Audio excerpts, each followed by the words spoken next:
Justin Trudeau has made Canada weak, poor, and defenseless. His plan for national defense is to rely on Joe Biden or Donald Trump to protect Canada. That puts America in charge of Canada's future. I don't want that. I want to bring home control of our country and our defense.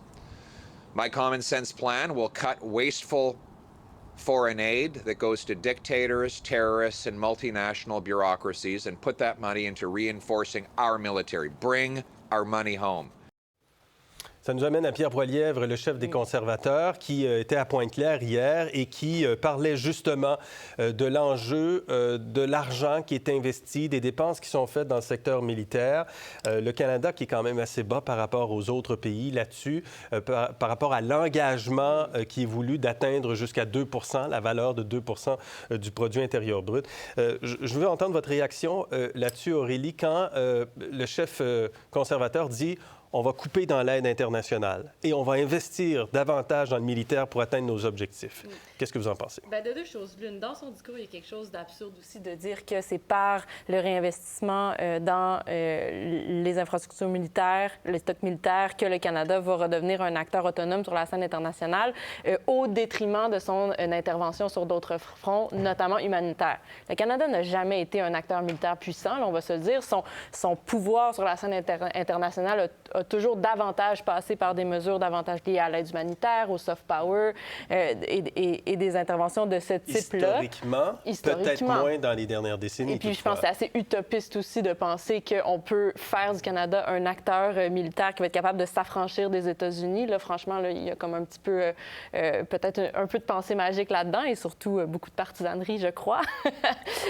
Mais après, on entend aussi la petite coche qui est envoyée à l'intervention militaire que le Canada fait présentement. Et ça, je pense que ça peut avoir des conséquences humanitaires graves s'il s'en désinvestit. Oui, je sens que votre voisin n'est pas d'accord. Bien, écoutez, j'ai entendu le mot jamais que le Canada a eu un poids militaire. Je pense que les soldats qui sont morts pendant la Première et la Deuxième Guerre mondiale et en Corée ne seraient pas d'accord avec vous. Le Canada n'a pas eu de poids, mais n'a jamais été un acteur affranchi des États-Unis. Ben non, mais on a quand même participé à plusieurs grands conflits internationaux.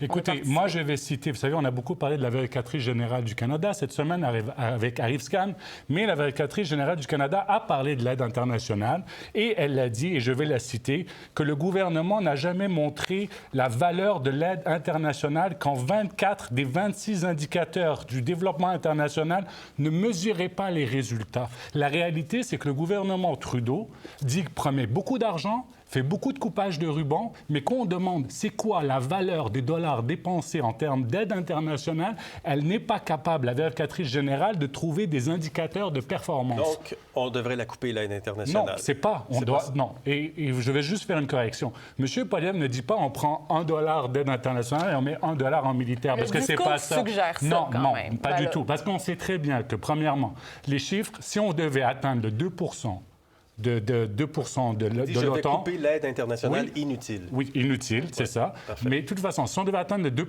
ce serait 19-18 milliards de dollars. Oui. L'aide internationale, normalement, l'objectif, c'est 0,7 on va voir les chiffres à l'antenne. Donc, ce n'est pas $1 et $1. On comprend l'effet de discours. Non, c'est deux choses complètement différentes. On peut couper en aide internationale. Il y a des gens qui écrivent ces discours-là. Mais écoutez, non, mais attendez, quand la vérificatrice générale du Canada dit que l'aide internationale, c'est pas moi qui le dis, tout à fait.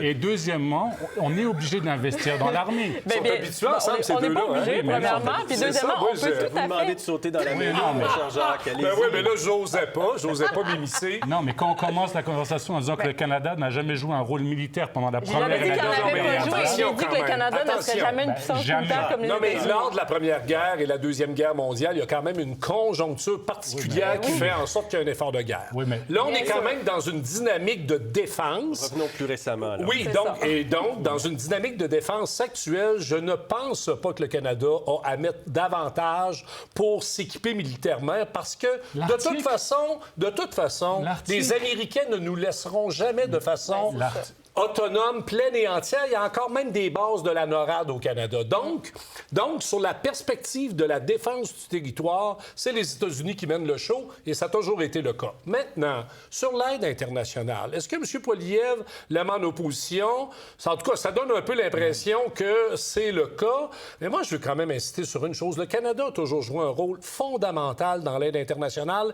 Et l'aide internationale est là pourquoi? Pour renforcer les capacités, notamment des pays instables, pour permettre un certain développement économique et social. Et souvent, cette instabilité-là entraîne des guerres. Oui, mais le problème, c'est qu'actuellement, la politique soi-disant féministe, par exemple, du gouvernement Trudeau, elle est complètement effacée parce que la vérificatrice générale est tout à fait, moi, je suis tout à fait d'accord. Moi, je me souviens très bien d'un certain gouvernement qui avait fait l'initiative de Muskoka en Afrique pour la vaccination, une initiative sur le gouvernement Harper, avec la Fondation Gates, avec l'Organisation mondiale de la santé, et ça a été une des plus grandes initiatives. Encore là, moi, je pense qu'on peut tout à fait critiquer les politiques d'intervention internationale du gouvernement du Canada parce qu'on sait aussi que l'impérialisme canadien a historiquement passé par le développement humanitaire. L'impérialisme? Ah oui, absolument. On peut lire sur l'impérialisme canadien. C'est des coupures que Stephen Harper a fait à l'Agence canadienne de développement international. Moi, je jouais dans le film de la coopération internationale syndicale à l'époque. C'est incroyable les coupures qui ont été faites dans le renforcement des capacités dans un contexte où le Canada négociait des accords de libre-échange avec l'Amérique centrale. Oui, mais le problème, c'est qu'on coupait le renforcement des capacités. Non, il y a 5 qui a été coupé partout. C'était le Deficit Reduction Action Plan. Tous les ministères sur l'époque, et ça incluait l'aide internationale. Ça n'était pas ciblé à l'aide internationale. Alors, je termine ce bloc en disant que le Canada devrait dépenser 75 milliards de plus sur 5 ans pour atteindre la cible du 2 essentiellement. Donc ça, dans le contexte, ça fait aussi partie de l'équation de savoir... On en met déjà pas mal. Bon. Pas assez. Ben voyons donc. Pour voir nos émissions en entier, rendez-vous sur la chaîne Ici RDI.